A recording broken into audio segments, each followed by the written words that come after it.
UPPLआ जेबो खहा जाया नायलाय मा रखम खहा जागोन नायलाय सोर बेलाय बुंग्रायालाय डिसेम्बराव नायलाय मा रखम दैनि बानाया बोहैगोन UPPLआ खहा जाया सोर बुंदों बेखौ लाना फै आंनि खाथियाव जाहोना बेनो जे रायजोआ सानदों जे सरकार थासेयावबो गोग्गोम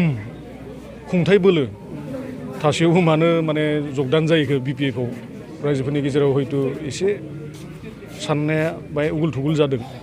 थ' बाथ्राया जेबो गैया UPPLनि जिथु रायजोफोरनो होनाय जिथु माने बाथ्रा होनाय गामियाव जौगाखांनायनि माखासे बिथांमोना बाथ्रा दंमोन बेखिनिया जाफुङाखै थ' बेनिखायनो आंबो सानबाय मा जे जुदि UPPLआ जेबोखौनो मावनो हायाखैबा थ' माथो आरो बेयाव जों रायजोनि सेवा खालामनोसो फैदों नङा होमबा रायजोनिनो जुदि मोजाङै सेवा खालामनो हायाबा खाखनाव थानाय सरकारा थ' बे सरकाराव थानानै मा लाब गतिके हाग्रामाखौनो जिथु रायजोफोरा आरो नागिरफिनदों आरो गामि गामि हाग्रामा सारनि आरो BPF नङा होमबा बे BPFनि जिथु धौ सोलिदों गामि गामि हाबनानै जों सोंनानै नायोबा रायजोफोरखौ गैया UPPL सरकारा जेबो मावनो हायाखै जोंनो हाग्रामा सारखौ नांफिनगौ UPPL सरकारखौ जोंनो नांला बिदि होननानै बुङो अब्ला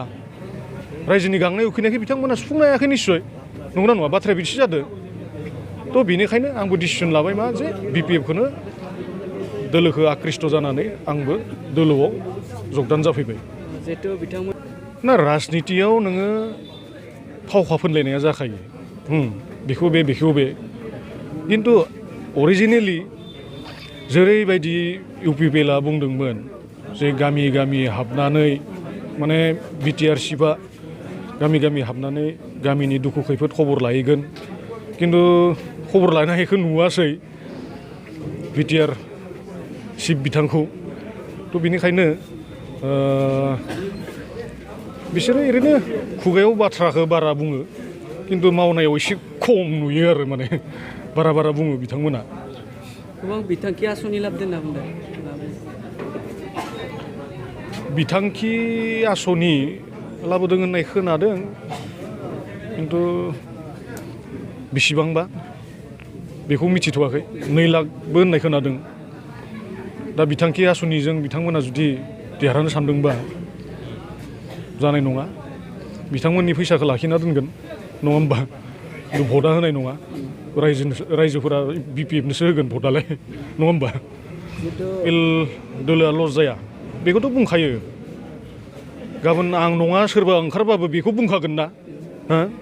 UPPLआ जेबो खहा जाया नायलाय मा रखम खहा जागोन नायलाय सोर बेलाय बुंग्रायालाय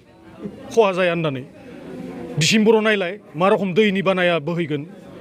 UPPLआ खहा जाया सोर बुंदों बेखौ लाना फै आंनि खाथियाव